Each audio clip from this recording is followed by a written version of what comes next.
Bom dia, pessoal. Ótimo sábado para vocês. É bom estar aqui com vocês nesse sábado. E a gente vai estudar a palavra de Deus. Eu gostaria que você, por gentileza, pegasse aí sua Bíblia e a gente abrisse juntos lá em João, no Evangelho de João, tá? Agradeço aí o pessoal do som. Se tu puder dar uma baixada na minha voz, é que eu falo muito alto, professor, sabe como é que é, né? Por isso que eu tô até rouco. Mas estamos aí. Para você que não me conhece, eu sou o pastor Vitor, pastor aqui do colégio. A gente chegou tem exatas 2 semanas, eu acho. E a gente está aqui para a honra e glória de Deus. Essa que cantou aqui na frente, a Larissa, é minha esposa, que também é orientadora aqui do colégio. E a gente está vindo lá de Alvorada, no Rio Grande do Sul. Nós estávamos lá na escola e agora a gente veio para cá. Vamos estudar, pessoal. Você já conseguiu abrir lá em João? Nós vamos no capítulo 2, tá? Nesse estudo bíblico que nós faremos hoje, a gente vai estudar uma história que você já conhece, com certeza. Mas eu te convido a nós estudarmos ela de maneira bem expositiva e tentar absorver os máximos detalhes que a história pode nos oferecer e irá nos oferecer. A irmã já orou pela mensagem. E assim, com a Bíblia aberta, do jeito que você está, eu gostaria que você fechasse os olhos rapidamente, para nós abençoarmos o estudo que nós faremos. Senhor, nesse momento, com a Tua palavra aberta, estamos aqui para estudar e aprender um pouco mais da Tua vontade para a nossa vida. Que nesse momento o Santo Espírito fale a nós. Nós oramos em nome de Jesus. Amém. Pessoal, você que abriu aí João 2, na sua Bíblia tem um subtítulozinho, que ele é um subtítulo sugestivo, que está dizendo ali onde é que está a história, né? O que está escrito aí no teu subtítulo aí, negrito? Jesus vai a um casamento, beleza. Outros estão às bodas de Caná da Galileia. Você já sabe a história que nós vamos estudar, né? O milagre de Jesus faz. Tem algumas que está escrito assim, o primeiro milagre de Jesus. E esse é o primeiro ponto que eu quero começar aqui nessa história. É importante nós entendermos que esse é de fato o primeiro milagre de Jesus e a Bíblia aponta assim. Vai ali no verso 11, por gentileza, do capítulo 2. Se você vai no verso 11 do capítulo 2, você já mata a charada. Que está dizendo ali: com este deu Jesus princípio a seus sinais em Caná da Galileia, manifestou a sua glória e os seus discípulos creram nele. Então, com esse verso, você viu que as palavras que foram usadas é o seguinte, que com este, no caso, que com o milagre, a gente está começando do final, do começo, né? Um baita spoiler aí da história, você já sabe o que vai acontecer. Esse foi o primeiro milagre de Jesus. Então, com isso, a gente já derruba aqueles argumentos que algumas pessoas usam, no sentido que, Jesus quando era criança fez milagre. Não, a Bíblia é clara em dizer que com este Jesus deu princípio aos seus sinais. Sinais do quê? De que ele é de fato o Messias, Salvador. De que ele veio para salvar, e ele veio para salvar do pecado. No decorrer da história, a gente volta lá para o primeiro verso, né? Você conhece a história, mas a gente vai ler, e assim, a gente vai fazendo assim, a gente vai lendo um pouco, e aí a gente para, vê uma lição que nós podemos absorver. Nessa história nós podemos absorver várias lições, infinitas, mas eu quero focar a 3 lições principais, tá bom? Começa assim, no primeiro verso, e você, por gentileza, mantenha a Bíblia aberta, tá? Deixa ela aberta porque a gente não vai sair dela, a gente vai ficar nela. João 2, verso 1 diz assim: 3 dias depois houve um casamento em Caná da Galileia, achando-se ali a mãe de Jesus. Jesus também foi convidado com os seus discípulos para o casamento. Verso 3, tendo acabado o vinho, a mãe de Jesus lhe disse: eles não têm mais vinho. Verso 4, mas Jesus lhe disse: mulher, que tenho eu contigo? Ainda não é chegada a minha hora. Vamos por partes. Nesses primeiros versos a gente percebe que quem primeiramente foi convidado para a festa? Ali nos primeiros versos. Perfeito. Uma criança falou, a mãe de Jesus. Tá ligado? Show de bola. A mãe de Jesus foi convidada.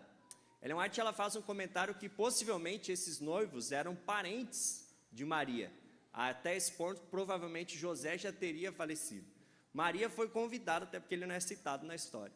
Maria foi convidada, e por Maria ser convidada, quem automaticamente foi convidado? Perfeito, Jesus. Jesus foi convidado junto. E por Jesus ter sido convidado, quem foi convidado também? Os discípulos juntos. Você que é pai, você que é mãe, eu já fiz muito isso. Seu filho chega até você no sábado, mãe, pai, o Léo pode almoçar lá em casa? E a casa está como? Aquela beleza. E aí não só contente, ele não chama só o Léo, ele chama o João também. Aí vai todo mundo junto. E Jesus chama todos os discípulos para a festa. Um ponto interessante que a gente pode entender da festa é que, naquele tempo, os casamentos não duravam um dia como é o nosso aqui tradicional, que às vezes nem é um dia, né? Um dia a gente coloca de arrumação, mas de tempo útil de festa a gente vai ter o quê? Quanto tempo de casamento? Horas? 4 horas, né? Naquele tempo, os casamentos eles duravam, culturalmente a gente vê essa resposta, que duravam uma semana. Então pensa, se hoje nós já temos um preparo imenso para uma festa de casamento que dura 4 horas, agora imagina o preparo que você deveria ter para uma festa de casamento que duravam dias. Como é que é essa lista de convidados? Abrigar esses convidados não era algo mole. Quando você vai no registro cultural, para piorar a questão ainda, não era qualquer data que você poderia se casar, porque dentro da cultura judaica, você poderia e você só deveria casar em datas específicas. E ali tem algumas datas específicas. Você não poderia casar na Páscoa, perto do Yom Kippur, dia da expiação, do Ano Novo, perto de datas tristes onde o povo judeu foi levado em cativeiro. Você não poderia casar nessas datas. Então tinha que ser numa data muito específica. Agora pensa, já casar numa data específica, tendo dias de festa. Era um preparo tremendo que deveria ser feito. Você percebe que Maria era uma das pessoas que talvez estivesse organizando a festa, ou realmente era parente dos noivos, porque Maria fica sabendo de um ponto específico e muito crítico, que é a falta do que na festa? O vinho, suco de uva. Perfeito. Para você, de repente você pode pensar assim, poxa pastor, acabou o suco de uva, faz ali, sei lá, né? Um de laranja e bota junto, matou a charada. O que nós precisamos entender, e por isso que é importante nós pegarmos o fato cultural, que é o seguinte: naquele tempo, ter o suco de uva numa festa de casamento era indispensável. Posso dar um exemplo aqui? Quantos aqui que estão na igreja agora são gaúchos ou já moraram um bom tempo no Rio Grande do Sul? Ok, mãos levantadas. Ok. Para o gaúcho, eu não sou gaúcho, tá? Eu sou mato-grossense. Por acaso alguém é mato-grossense aqui? Não tem como, né? É só eu para sair de lá, né? Mato-grossense. Mas o Rio Grande do Sul, e você que é catarinense, vai saber me dizer de qualquer outro lugar. O gaúcho, ou sul-rio-grandense, na área da culinária, ele é conhecido por um prato ou um momento de alimentação específico, que eu estou falando do quê? Churrasco. Os gaúchos até encheram o olho d'água, né? Churrasco. Churrasco.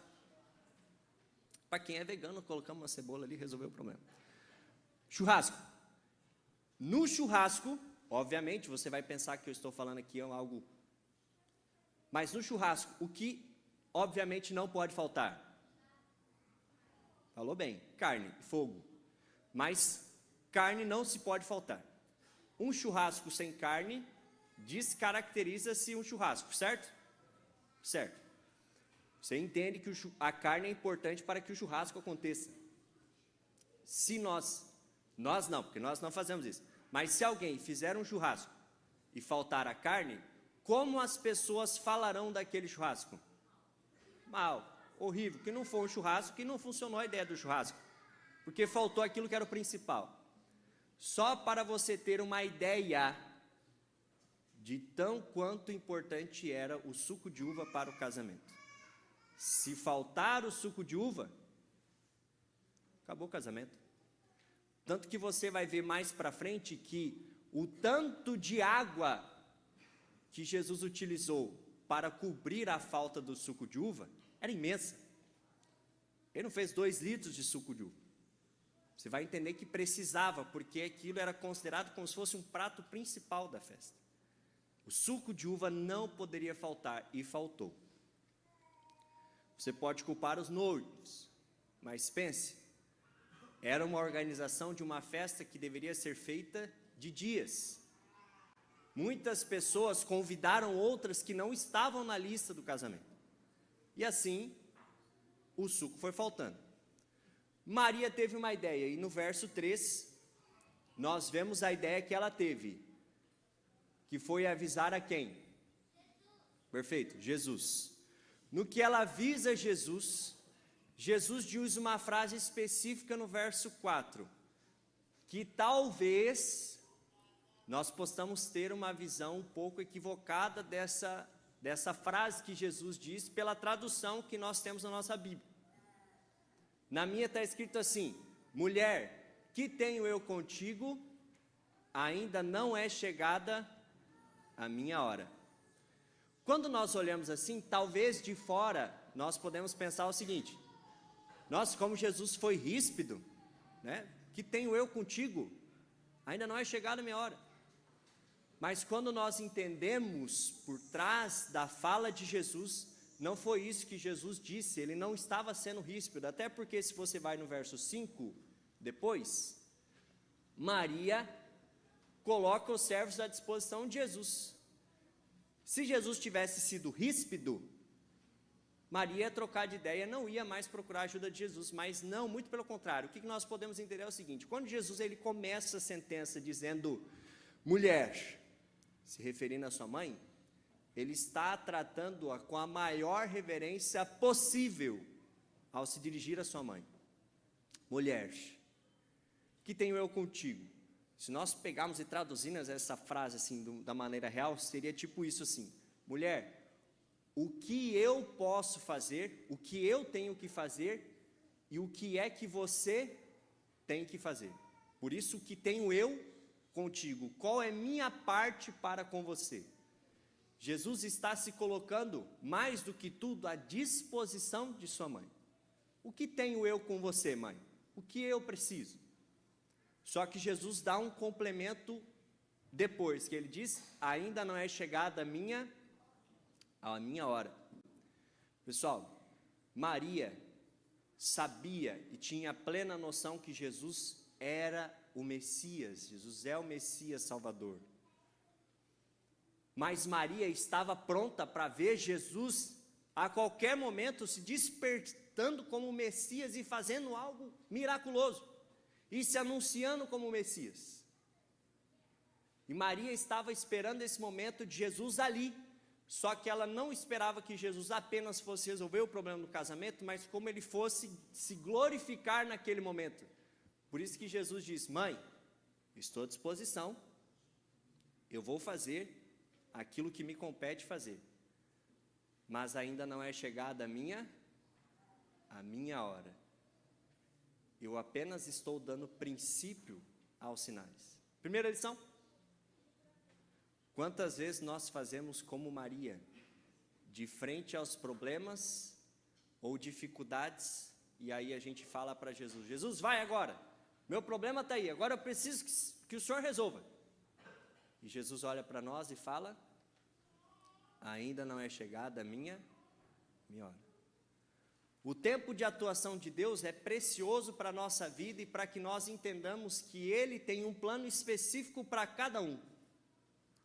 Quando eu entendo isso, eu começo a aceitar que a hora de Deus, ou o tempo de Deus, é o tempo perfeito para a minha vida. Muitas vezes eu quero uma resolução do meu problema já agora. Mas Jesus já está preparando algo bem melhor do que eu posso imaginar e pensar. Eu terei aquilo que eu preciso, não o que eu quero. Jesus olha para nós diversas vezes e fala: meu filho, minha filha, ainda não chegou a minha hora. Maria entende, acima de todas as coisas, que Jesus tem um plano e que Jesus fará alguma coisa. Por isso ela deixa os serventes à disposição de Jesus. Verso 5 em diante, acompanha comigo. Então ela falou aos serventes: fazei tudo o que ele vos disser. Verso 6. Estavam ali 6 talhas de pedra, que os judeus usavam para as purificações, e cada uma levava 2 ou 3 metretas. Isso aí é uma unidade de medida, tá? Como se fosse litros. Tinha 6, cada uma ou media 2 ou media 3 metretas. Se a gente colocar isso em base de medida, dá cerca de 80 a 120 litros. Tinha 6. Então vamos puxar uma média. Se a média ali a gente tinha 100 litros no total, 100 vezes 6, você vai saber, vai dar 600 litros que a gente tem. Amigo, era muita água. Lembra que eu falei do vinho, do suco de uva, de ser um prato importante? Para ter tudo isso de suco de uva, realmente, era um prato indispensável, que não poderia faltar no casamento. E Jesus agora chama esses serventes, e diz para eles no verso 7, enchei de água as talhas. E eles fizeram sim ou não? Sim, encheram totalmente. Eles não encheram só um pouco, eles encheram totalmente. Verso 8, então lhes determinou: tirai agora e levai ao mestre-sala. Eles fizeram sim ou não? Sim.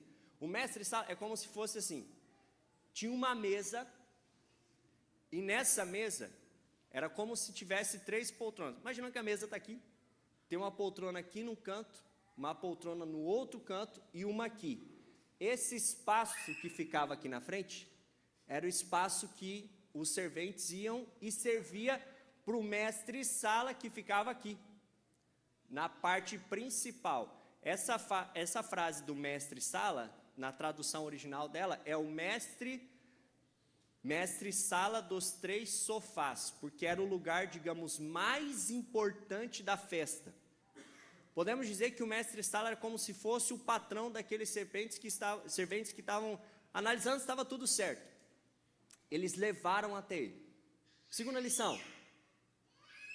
Procura na sua Bíblia aí. Você sabe o nome desses serventes aí? Está falando na sua Bíblia aí? Se na tua está falando, fala o nome para nós aí, porque a minha não está. Você não sabe o nome deles. Você não sabe quantos são. Você só sabe que eles fizeram aquilo que Jesus fez. Lembra o primeiro verso que a gente leu? João 2, verso 11. Diz o quê? Que com esse milagre, Jesus deu princípio aos seus sinais. Manifestou a sua glória. O que diz a última frase? Os seus discípulos o quê? Creram. Então, Jesus, até o momento do milagre, não era conhecido pelos seus milagres. Os serventes não tinham a noção que Jesus poderia fazer milagres. Eles não conheciam as obras de Jesus ainda, porque ele iria começar. Você já parou para pensar na fé desses serventes? Eles tinham o emprego deles a risco de perder. Imagina que Jesus não faz o milagre, porque era um rapaz que eles até então não conheciam como Messias e Salvador. Enchem de água, levam, o mestre de sala toma água. Qual que seria a reação daquele patrão para os serventes? Amigo, sai fora. O que acabou não foi água, não, foi o quê? Suco de uva. Eu quero a resolução do problema. E e nós nem conhecemos quem eram os serventes. Os primeiros a presenciar o primeiro milagre de Jesus. E você vai ver que depois, no verso em diante, olha a reação do mestre Sala. Verso 9. Tendo o mestre Sala provado a água transformada em vinho, não sabendo de onde viera, se bem que o sabiam os serventes que haviam tirado a água, chamou o noivo. Você carrega o título de cristão. Você conhece Jesus. Mas muitas vezes, conhecendo a Jesus, sabendo das suas obras, nós faltamos com a fé no poder do nosso Salvador. Esses serventes que nunca ouviam falar de Jesus, entregaram como a única esperança nas mãos do Messias. Isso nos faz refletir, me faz refletir. Que tipo de cristão eu estou sendo? Que carrega o nome de Cristo, que leva o nome do Salvador, mas frente aos problemas eu esqueço de confiar naquele que é a única solução dos problemas, que é Jesus. E aqueles que nem conheciam a Cristo, entregaram a última solução, ou a única solução nas mãos dele. E não era qualquer suco de uva.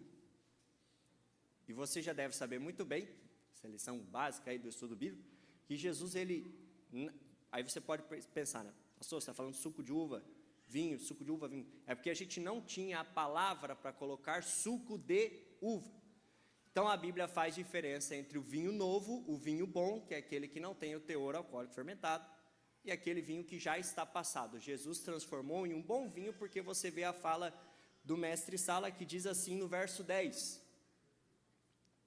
Ele disse: todos costumam pôr primeiro o bom vinho, e quando já beberam fartamente, servem o vinho, o inferior. Tu, porém, guardaste o bom vinho até agora. E aí ele finaliza: com este Deus Jesus, princípio aos seus sinais, que nós vemos em Caná da Galileia, manifestou a sua glória e seus discípulos creram nele. Pessoal, pergunta básica, para nós irmos para a terceira e a nossa última lição. Nesse milagre, sem pensar muito para responder, tá? Sem pensar muito para responder. Nesse milagre, Jesus curou deficiências físicas? Não, sem pensar muito para responder. Não. Tinha algum cego ali que precisava de visão? Talvez visão espiritual, sim, mas eu digo assim, no mais físico possível. Não. Tinha algum paralítico que foi curado nesse momento? A gente não tem a noção. Jesus não fez um milagre para curas físicas. Pergunta: uma pessoa, e também sem pensar muito para me responder, uma pessoa consegue viver bons tempos da vida sem tomar suco de uva? Sim ou não? Sim. Lá no Mato Grosso, a gente tem muito caju. Eu nunca vi mais caju desde que eu saí de lá. Que deve ser caro, né? Lá tem caju assim, ó, esquina, caju. Eu já estou um bom tempo sem tomar suco de caju e estou bem, aparentemente bem. Mas o suco de uva, ele não é vital. Tem nutrientes que são extremamente nutritivos. É muito bom que nós tomemos para a questão da limpeza dentro do nosso corpo, do sangue, por aí vai. Mas se alguém não beber suco de uva para o resto da vida, viverá mal, mas viverá. O ponto que eu quero chegar é o seguinte: esse milagre de Jesus não era vital. Se Jesus não fizesse aquele milagre, alguém morreria? Ninguém morreria. Mas você sabe que esse é o meu milagre favorito? Esse é o meu milagre favorito. Porque a gente pode definir que Jesus escolhe o primeiro milagre para começar como o milagre de fazer os seus filhos felizes. Você que já foi casado aqui, vai lembrar do dia do casamento. Não vou perguntar a data, porque senão você pode se dar mal. Mas, se você lembrar do evento, foi um momento que você planejou e preparou? Eu já começou a dar risada ali, ó. Preparamos, mas... Vou dar um exemplo meu e da Larissa. Eu e a Larissa, nós namoramos um bom tempo à distância. Porque eu já tinha terminado a teologia, já estava trabalhando como pastor no Rio Grande do Sul, e ela ainda estava formando em pedagogia. Nós ficamos 2 anos namorando à distância. E o casamento era algo que a gente estava esperando muito, porque toda vez o único meio de ligação, de se falar que a gente tinha, era por ligação. Às vezes uma chamada de vídeo, mas a internet não funcionava bem, sabe? A comunicação era muito falha. E quando a gente foi o ano para se casar, deu a pandemia. Aí a gente já pensou assim, vai dar tudo errado, a gente vai ter que ficar mais um ano aí à distância. Nós lutamos para que acontecesse, Deus abençoou para que as coisas fossem acontecendo. Quando chegou perto da data do casamento, quando eu fui renovar a minha certidão de nascimento, a gente descobriu que no Mato Grosso, quando eu nasci, o escrivão escreveu o meu nome errado. Aí essa foi a minha reação, pior que a gente teve que abrir um processo com advogado, tal, e eu olhava para a Larissa e eu pensava assim, será que é isso mesmo? Está acontecendo tanta coisa. Mas Deus foi abençoando e as coisas foram acontecendo. E no dia 22 de dezembro a gente se casou, para a honra e glória de Deus. E aquele momento para nós foi algo único, porque a gente se planejou para que isso acontecesse. Você imagina esses 2 personagens da história, o tanto que eles se planejaram para que o casamento acontecesse, para que tudo desse certo. E quando de repente está indo tão bem, acaba o suco de uva. E como a gente viu, imagine o que as pessoas falariam mal daquele casamento, como esse casal lembraria do casamento se Jesus não tivesse feito o milagre? Como o pior dia. O dia onde os convidados falaram mal, o dia onde todo mundo saiu decepcionado. Mas eis que surge um homem, que até então não era conhecido, e coloca um sorriso no rosto e um alívio no coração. O problema foi resolvido. Você percebe? Se Jesus não tivesse feito o milagre, o casamento aconteceria. Mas seria um péssimo dia a ser lembrado, porque todos falariam mal daquele evento. Mas Jesus se preocupa tanto com a felicidade, que até nos mínimos detalhes ele faz questão de resolver o problema. Jesus é a resolução de todos os nossos problemas. Jesus diz, em João 15, não tenho-os mais como servos, mas sim como amigos. Um amigo, você passa tempo conversando, você conta suas dificuldades, você se entrega por completo.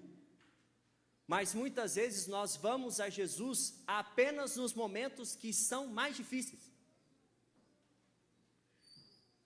Quando nas pequenas alegrias nós poderíamos colocar tudo isso para que Ele resolva.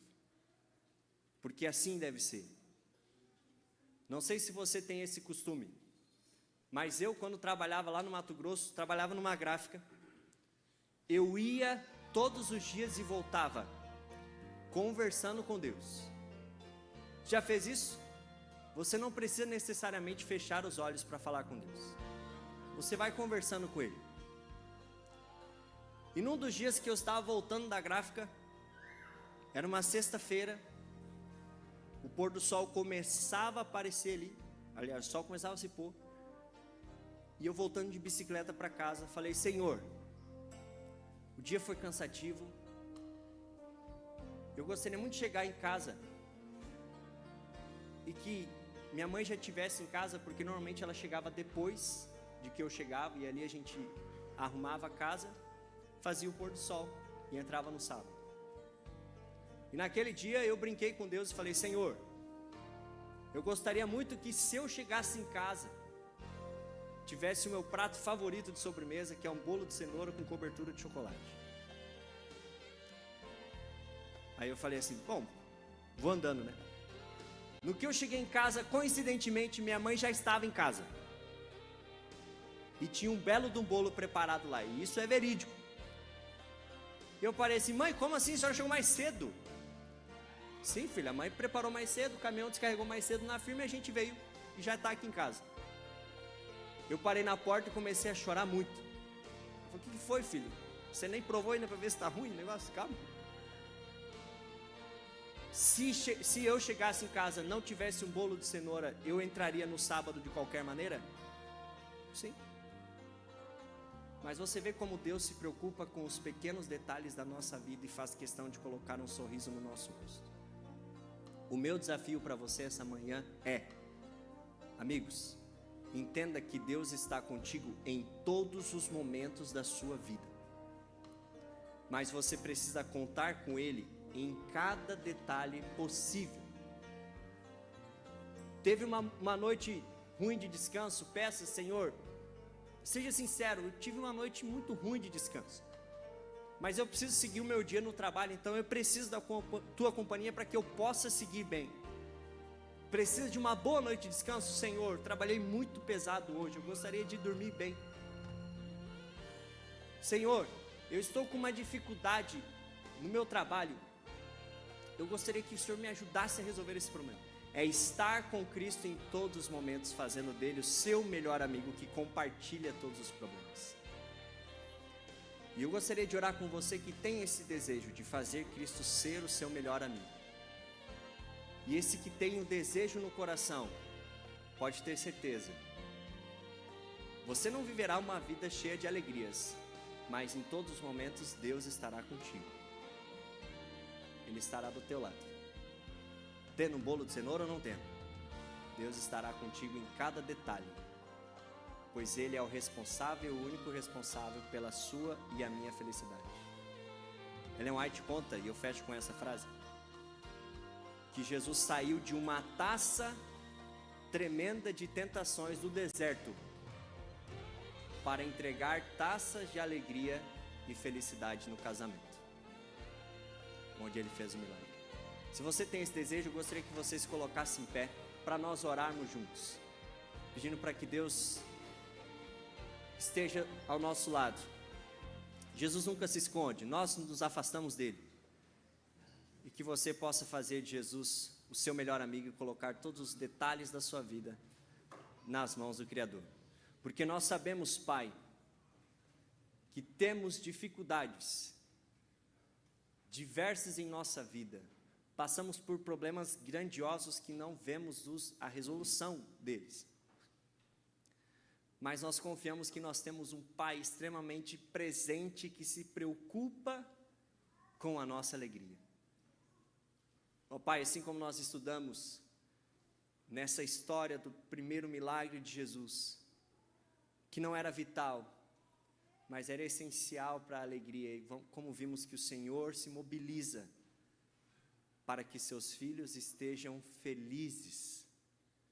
Nos ajuda, Pai, a manter um relacionamento de amizade íntima e próxima contigo, para que a cada dia mais possamos ter uma vida espiritualmente muito saudável, onde a nossa única confiança está no Senhor e na sua palavra. Pai, temos diversas esperanças de que o Senhor é milagroso e temos as promessas de que o Senhor é o Deus de milagres e faz o impossível, e nós cremos nisso.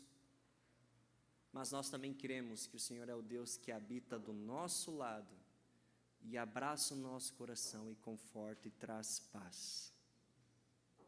Eu preciso de paz, eu preciso de conforto.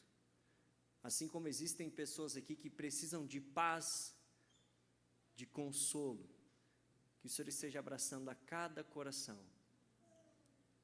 que possamos enxergar de que o Senhor está ao nosso lado em cada momento. Nós oramos não porque há em nós méritos, mas oramos no nome do nosso Salvador e o nosso melhor amigo. No nome de Jesus que nós oramos. Amém. E Deus abençoe você, Ele dê um ótimo sábado na presença do teu amigo Jesus.